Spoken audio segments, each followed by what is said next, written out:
বেশ সুখেই সংসার করছি স্বামী সন্তান নিয়ে বৃন্দাবনে। সকালে টিফিন, দুপুরে রান্না সেরে চললাম রাধারানীর কাছে।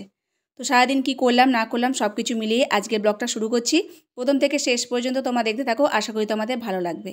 রাধে রাধে বন্ধুরা, কেমন আছো সবাই? আশা করি সবাই ভালো আছো, সুস্থ আছো। একদম সকালবেলা থেকে আজকের ব্লগটা শুরু করছি। এই যে ছাদে চলে এসেছি, আর দেখো কুয়াশা কেমন। বৃন্দাবনের কিছু দেখা যাচ্ছে না, আর শুধু যে ঘরটা আছে সেটা দেখা যাচ্ছে, আর পাশের ঘরটা একটু দেখা যাচ্ছে, আর সব ধোঁয়ায় ধোঁয়া ভরে গেছে। এত কুয়াশা, ঠান্ডাও খুব পড়েছে, প্রচণ্ড ঠান্ডা, মানে জলে হাত দিলে হাত একদম ঠান্ডা বরফ হয়ে যাচ্ছে। আর কিছু করার নেই, রান্না বান্না তো করতেই হবে, হাত পা সব শীতল হয়ে যাচ্ছে। আনাজ বানাতে বসেছি, সকালে টিফিন করব, কিছু ভাজাভুজি করব, সমস্ত সবজি বানিয়ে নিয়েছি রান্নাঘরে বসে বসে। প্রভুজিও আছে ঘরে এখন, আর প্রভুজি বললো একটুখানি বেরোবো খাওয়া দাওয়া করে, তো সেই জন্য তাড়াতাড়ি করে রান্নাবান্না করে নিয়েছি। দুপুরে রান্না করব, কিন্তু আগে টিফিনটা করে নিই। টিফিনে তেমন কোনো ঝামেলা নেই, কেননা কালকে রাত্রিবেলা অনেকখানি অন্ন ছিল, তো সেইটাকে কি করব, সকালে ঠান্ডা অন্ন তো কেউ খেতে চায় না। আর সেই জন্য প্রভুজি বলল যে ওটাকে ভেজে নাও সবজি দিয়ে, সেই জন্য আনাজ বানিয়ে নিয়েছি। আনাজটা ভেজে আর অন্ন দিয়ে ভেজে নেবো। আর এই যে বাইরে ধুতে এসেছি, ঠান্ডা জলে হাত দিতে ইচ্ছা করছে না, কিন্তু আনাজ ধোয়া চাল ধোয়া সব কিছুই জলে হাত দিয়েই করতে হবে বাধ্য হয়ে। আর একটু দূর থেকে করছি, কারণ মানে জুতোতে আর মোজাটা ভিজে যাবে বলে, সেই জন্য। কেন কলে জলটা তো অনেক উঁচুতে কলটা লাগানো, সেই জন্য ওই দূর থেকে করি যাতে ছিটকে না আসে। রান্নাঘরে বেসিনে জলটা আসে না কলে, সেই জন্য কিছু বন্ধ করা আছে, মিস্ত্রি ডেকেছিল, মিস্ত্রি আসেনি আর ঠিকও হয়নি। আর আমি এরমভাবে বাইরেই জল তুলে তুলে কাজ করছি। ধুয়ে নিয়ে চলে এসেছি, সবজিটা একটু লবণ মাখিয়ে রেখে দিয়েছি। এখন কড়াতে সর্ষের তেল, জিরে আর শুকনো লঙ্কা ফোড়ন দিলাম।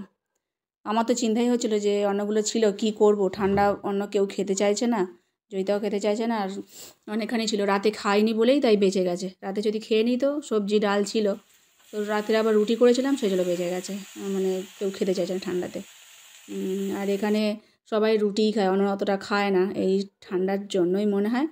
আর আমারও তাই এখন মানে গরম গরম অন্নটা খেতে ভালো লাগে, কিন্তু আর ঠান্ডা হয়ে গেলে সেটা খেতে ইচ্ছা করছে না, এত ঠান্ডা। আর এই ভাজাটা ভেজে নিচ্ছি, ভাজাটা মানে প্রথমে ভেজে নিয়েছি, বাঁধাকপি ঝিরিঝিরি করেছিলাম, সেটাই এখন দিয়ে দিলাম। চাউমিনে যেরকম দিই সেরকমভাবে এই আনাজটা ভাজছি।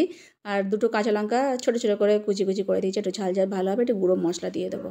বাঁধাকপিটা বেশি ভাজবো না, আলু আর কড়াইশুঁটি তারপরে ক্যাপসিকাম সব ভাজা ভাজা হয়ে গেছে, সেদ্ধ হয়ে গেছে। তারপর বাঁধাকপিটা দিয়ে এখন এই হাঁড়িতে যে অন্নটুকু ছিল, মানে সেগুলোকে একটু করে হাত দিয়ে ভেঙে নিয়েছি, নাহলে ডালা হয়েছিল ঠান্ডা অন্ন, সেই জন্য ভেঙে নিয়ে এখন ওই সবজির মধ্যে দিয়ে দিয়েছি। এপিট ওপিট করে ভেজে নেবো, একটু গুঁড়ো মশলা ছড়িয়ে দেবো। আর ভালোই লাগে, গরম গরম খেতে ভালো লাগে, নইলে ঠান্ডা অন্নটা খেতে কেউ চাইছে না। অন্যকে কি বলবো, জয়িতাকে বলছিলাম খাবে না, বলছে আমার ভালো লাগে না, তো ভেজে দিলে খায়। রাধে রাধে বন্ধুরা, তো এখন টিফিন করছি। ব্রেকফাস্টে আজকে হচ্ছে ভাত ভাজা, খুব ঠান্ডা পড়েছে, না না পুরো শীতল হয়ে যাচ্ছে, এত ঠান্ডা পড়েছে। তো টিফিনে এই করছি, এর মধ্যে সবজি দিয়ে ভাজছি অন্নটাকে, কেন কালকে অনেকখানি অন্ন রয়ে গেছিলো। কড়াইশুঁটি, কাঁচা লঙ্কা, আলু ভাজা, তার সাথে বাঁধাকপি, ফুলকপি, ক্যাপসিকাম সব দিয়েছি, আর একটু কাঁচা লঙ্কা কুচিয়ে দিয়েছি, দিয়ে আর এখন ভেজে দিচ্ছি। এই টিফিন হবে আজকে। প্রচুর ঠান্ডা, বাইরে খুব কুয়াশা পড়েছে। বাইরে এত কুয়াশা, এখন 10টা নয়তেও কিচ্ছু দেখা যাচ্ছে না আমাদের এখানে বাড়ি ছাড়া।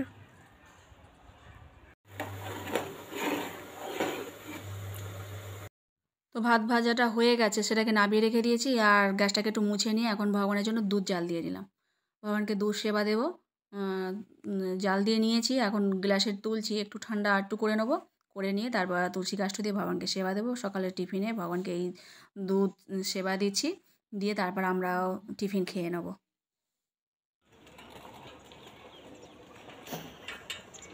किसने खरीदा? भैया लाए थे कल। एक यहाँ पे थे ना, हनुमान जी का पता कि यहाँ पे थे ना एक तुम्हारा ही? हाँ वो निकल गया था, छोटा था वो, अच्छा, अब बड़ा हो गया। अकेला लगा सकते हो ना पकड़ू में? लग जाएगा। अच्छा लग रहा है। अभी ये ऊपर लगेगा, हाँ, अब ऊपर जाएंगे। कैसे जाओगे अकेले? चले जाएंगे।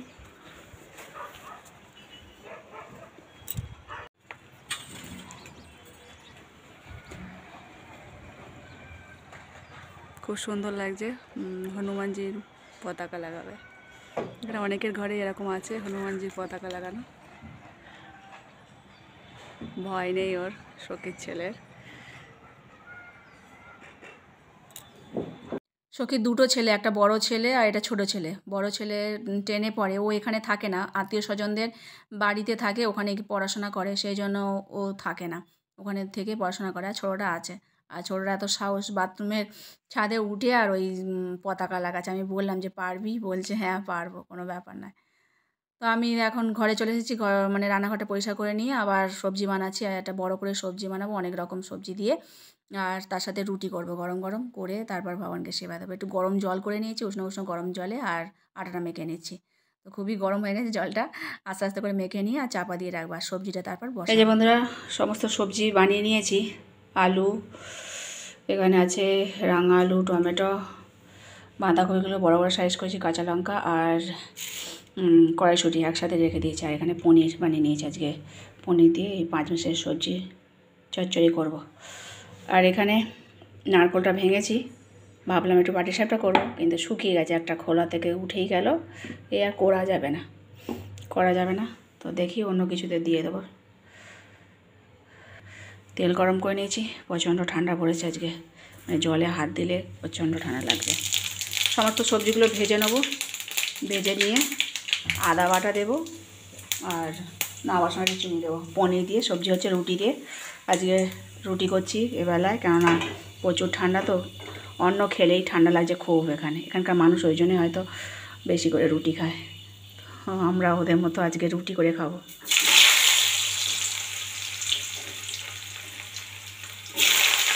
মূলও দিয়েছি এর মধ্যে, মূলো দিয়ে রাঙা আলু, বেগুন, ফুলকপি, সমস্ত রকম সবজি ভালো লাগে এই শীতে, গরম গরম ভগবানকে সেবা দেব। মূলো দিয়েছি এর মধ্যে, এখানকার মূলো হচ্ছে সাদা সাদা, লাল মূলো পাওয়া যায় না, সাদা মূলো দিয়ে রান্না করছি, বেশ ভালো লাগবে এরকম সবজি। এর মধ্যে একটুখানি আদা থেতো করে দেবো, আর কাঁচা লঙ্কা তো চিড়েই দিয়েছি। এখন বাঁধাকপিগুলো দিয়েছি, কারণ সবজি সব ভাজা হয়ে গেছে, রাঙা আলুটা এমনই মানে গলে গেছে একটুখানি মধ্যে, তো ওই জন্য কড়ার গায়ে লেগে যাচ্ছে। তো ঠিক আছে, ওরকম মানে যত গলে যাবে তত তো আরও মাখা মাখা হয়ে যাবে। একটা গোটা বড় বেগুন দিয়েছি, তো ল্যাপটা স্যাপটা মতো হবে, তারপর পনির দিয়ে দেবো, ভালোই লাগবে। বাঁধাকপিটা এখন দিলাম, তাহলে পাতাগুলো বড় বড় থাকবে সেই জন্য। আর একটু নরম হয়ে গেলে আদাটা দিয়ে জল ঢেলে দেবো। নাওয়ার সময় একটুখানি জিরে গুঁড়ো দেবো, আর একটু চিনি দিয়ে দেবো, একটু মিষ্টি মিষ্টি ভালো লাগে রুটি, পরোটা, সবজি এরকম শীতের সময়। তো দেখো বাঁধাকপিটা দিয়ে দিলাম, এটাকে আবার চাপা দিয়ে একটুখানি নরম নরম করে নেবো, ভাজা ভাজা হয়ে গেলে জল দিয়ে দেবো, আর ওই আদা বাটাটাও দিয়ে দেবো। এই যে জল ঢেলে দিয়েছিলাম, সেদ্ধ হয়ে গেছে, মাখা মাখা মতো হয়ে গেছে, একটু ধনে পাতা ছিল সেটাও দিয়ে দিয়েছি, আর একটু ফুটবে, তারপর নামাবো। দেখো কত সুন্দর মানে গলে গলে গেছে, টমেটোটাকে গালিয়ে নিয়েছি, তরকারির সাথে মাখিয়ে নিয়েছি। তো বন্ধুরা, এখন একটু বেরোবো, জামা কাপড় পরে নিয়েছি, আর এই যে তরকারি এখন হয়ে এসেছে, আর একটু জল মরলে নামিয়ে নেবো।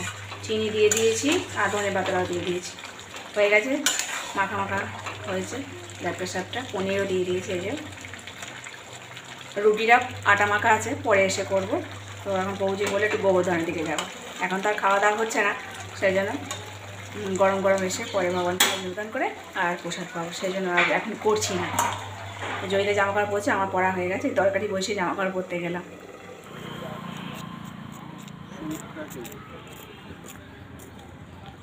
এই যে ভগবানের উদ্দেশ্যে বেরিয়ে পড়েছি, এখন রাধাকুণ্ডের দিকে যাব, হাঁটতে হাঁটতে পরিক্রমা করব, আবার গোবর্ধনের দিকে যাব, দুজনে জব করতে করতে যাচ্ছি স্বামী সন্তানকে নিয়ে। আর আজকের মতো তাহলে ভিডিওটা এখানে শেষ করছি, দেখাবে পরেরটা নতুন ভিডিওতে। ভিডিওটার কথা যদি একটু ভালো লেগে থাকে, লাইক, কমেন্ট আর ফলো করতে ভুলো না। ততক্ষণের জন্য রাধা মাধবের কৃপায় সকলে ভালো থেকো, সুস্থ থেকো। হরে কৃষ্ণ।